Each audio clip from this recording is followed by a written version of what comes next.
there is a big difference between being a serious hockey player and being a hockey investor into your long-term development. And this video is going to discuss that in finer detail.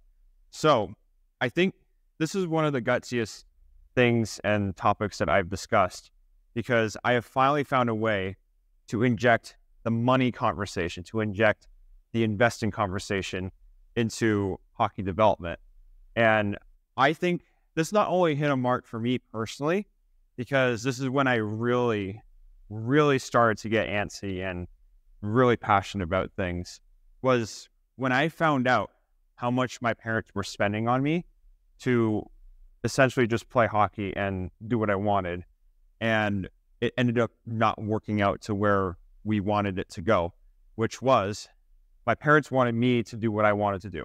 I wanted to make the National Hockey League. That has not happened to this point. Instead, I've become a trainer and a coach for hockey skills. I think that's the route I'm going to pursue. That's a topic for another time.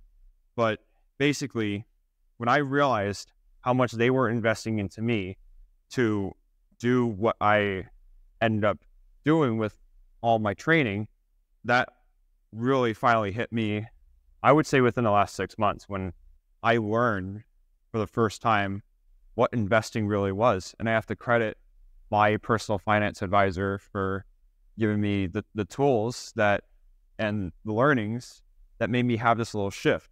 I also want to credit Alex Hermosi and Cody Sanchez as well, among many other mentors and resources that I've looked to for this new knowledge and this new perspective that I have, that why is it a good thing to just be serious about playing hockey? I define being serious with something as you're doing it all the time. So you are serious about your kids, say, if you're a parent, but basically like you're serious about your lives in those specific ways. You're serious about your morning routine because you do it all the time and you think it, and you find personally that it gets you a sense of normality, and you're serious about wanting a sense of normality because you do it all the time. As for someone like me, I am always training. I am serious about my training, doing it all the time, making sure that I, progress it to where I want to progress it, but I am doing it all the time. I am talking about my hockey content all the time. I am serious about my hockey content. You might be serious about many other things. As for a serious hockey player, a few examples that I came up with were they're always practicing, maybe up to 6 hours at a time. They find every training aid under the sun to use. They find every workout and drill that they can do, and then they do it. Maybe they don't eat because they need to practice. Maybe they don't rest because they need to practice. Maybe they're the first one on, the last one off because they need to practice. They have no job. They have no money. It's just hockey. And they are serious about hockey because they just love the game. And maybe they do like 6-hour workouts in addition to the hockey stuff because they're serious about playing hockey and they're a serious hockey player. I do it all the time. It's like, if you really think about it, there's a flaw with that, and that it's something that's not sustainable. And this is where the comparison with the hockey development investor comes in. So a hockey investor finds the highest quality coaching. They are always comparing their own footage to the movements of the NHLers. They're studying their situational awareness, if you want to call it that, so that they can get a better hockey IQ. Maybe they're doing what Gretzky did, where he would look at the television screen and track where the puck would go on a piece of paper. And they would do that for maybe one game a night or so if they had the time. Because if you're a hockey investor, you're also paying attention to how much money you have to, invest into your training. You're always managing something like that. You might have an outside job to pay for the highest quality coaching, or so that you can just keep that cycle going. You also research the finer sciences that suggest that you can get away with 2 to 3 hours of high quality training per week, preferably on 2 to 3 days that you do that. And this includes higher intensity skills like hockey. Maybe you can do stick handling every day for 10 minutes at a time. Similar to juggling. Maybe you just do that 10 minutes a day every time because it doesn't fry the nervous system. Maybe you do a couple shooting drills if you have the space for it. You make sure the intense stuff is in the 2 to 3 blocks, maybe 4, doesn't have to go that high, but for something that's sustainable, which is what you do when you're a hockey investor, is that you look at what is sustainable. You want something that is sustainable, 2 to 3 intense workouts a week when you're training and learning a new skill is what is optimal. Actually, it is better. Your body will learn through rest better than it learns through activity, even though you're going to learn through more activity. So if you rest, preferably 7 to 9 hours, which is the most optimal, maybe more, maybe less, I don't know. Some of that's going to have to be personal preference. But basically, if your body learns through rest, you have to recover.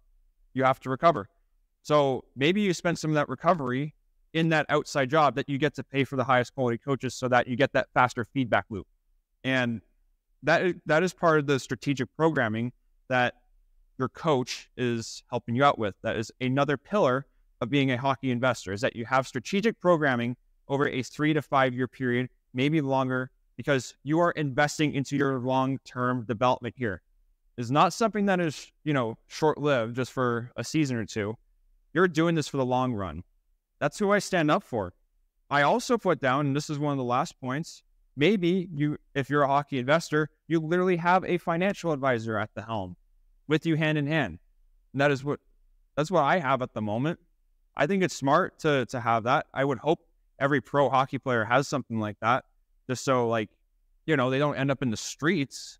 But it also gives you the perspective on the point of the investment, which is that you're doing all these things so that your development is better. It may not be best for you to constantly do a skill that you're learning because you're not the top 1% at it in order to get up there faster. Maybe grinding away at something is not how you get into that top 1%. Regardless, if you hear these stories of the best players grinding away 6 hours a day for practices, and that's how they got there. It's like, I don't think that's how they got there, because I did that for many years. But that is the difference between the two. One plan is basically digging a hole with your hands. The other invests into a bulldozer or a bigger tool, a better tool, a more functional tool that makes things easier or unnecessary. And it ends up digging the hole faster because you set up your foundation way better as being an investor versus being someone who's just serious. And that's why I don't think it is very wise or very smart, whatever you want to call it, very intelligent to be a serious hockey player. Whoever tells you that, I would hope, is telling you to be serious about investing into your development. If they don't mean that, go find a new coach. Go find a new coach. Go find a new mentor, because they're not telling you the truth. The truth of the matter is, even if you hear these rumors that the top 1% grinded away, and some of them have, and you might have to do that yourself to a point. The key thing is to a point. Regardless of that, you still need time to invest and make sure that your development is sustainable. That's the point. One method is sustainable, one method is not. I've done both methods. So tying it back to how much my parents invest into me, I actually spent that being on the ice for 6 hours at a time. It was more like 3 to 4, but I was out there for a long time. I did every single mechanic or skill set that I could think of and workout that I could find. I was biased towards Train 2.0 because I thought that was the best thing. So I did everything that was in that program specifically. And you could see here, there's endless hours of footage on my hard drive that over, especially like the past 3 years, because that's when I really started to invest everything. And did I get better? It's like, yes. But in that same time period, I also fucked up my hips, because that's how much I was training, that I didn't pay attention to the other things that I needed to invest into my training, which was the structural integrity in the gym, especially, or maybe like just maintaining your body, because you have a body, it needs to be maintained, because that's just how human bodies work. I wasn't recovering properly. It's like that, tying it back to like your body learns best through recovery. If I recovered faster, I wouldn't have wasted those 2 to 3 years that I could have spent to making a higher level of professional hockey. And I don't want this to happen to anyone else, which is why I'm talking about it in this video. It's also why I made the Hockey Hack system, where I've dramatically cut down the cost of what my parents and I spent on my hockey development in a 3 year period so that it's more affordable for more of the masses. It is still an expensive program and investment, but compared to what myself and my family spent, nowhere near that much. And I make sure that first off, I plan out your full year. And how it works is that your full year is planned out. Your full year is planned out. That way, you don't have to worry about your year. You don't have to think about what you have to do in your year. It accommodates your own season too. Whether you have a long off season or a short one, how long or short your training camp is, how long or short your mid-season and preseason is, like, and what your playoff push is. I cover all of that in that system. And that is why it's so expensive, because it's a 3 to 5 year plan. I'm not one of these coaches who just goes to a camp, gives you loads of advice that you don't know what to do with, and then walk away to my next camp because I want to help the masses. It's like, what if I just get 10 people to the NHL? What if I get maybe 100 people to the NHL? Like, strategically, I'm with you every single step of the way. I think my limit with this program specifically right now is about 10.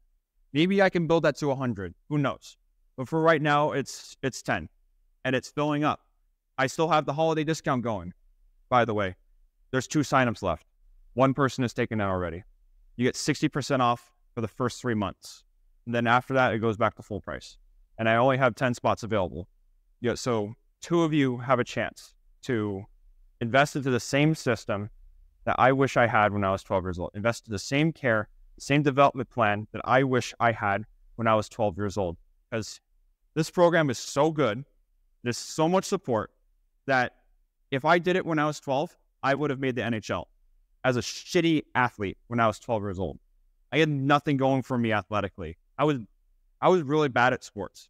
Maybe I wasn't last in anything, but I didn't dominate like I wanted to. I wanted to be, everyone wants to be king, but that wasn't me. It was like, I wasn't the best in my class. I knew I wanted to be. I was like middle of the pack, maybe bottom third. I didn't want to be there. I wanted to be, top 1%. The support that you're going to get in the Hockey Hacks 4-year system will prevent you from having to deal with that pain. Because again, I am with you every step of the way with stuff that gave me my personal transformation. And also in small workout tests, I've given players micro transformations where they're like, wow, that was a hell of a workout. So if you're a hockey investor, the Hockey Hack system fits you perfectly. That is for you. Don't be serious about your hockey training. Be serious about investing into your hockey development. You do that by signing up for something like the Hockey Hack system, which I don't know if there's anything like it. This is your one chance. If you want to make the NHL, if you want to become the player of your dreams, I don't care if you're 12 years old or 35 going on 40, all of you can do this system in that age range. Hell, if you're 60 and you want to do this too, it's like, I don't care how old you are. You can do this system. I'll be with you every single step of the way. For those of you who are investors, go sign up for the Hockey Hack system because it fits you exactly. And thank you for watching.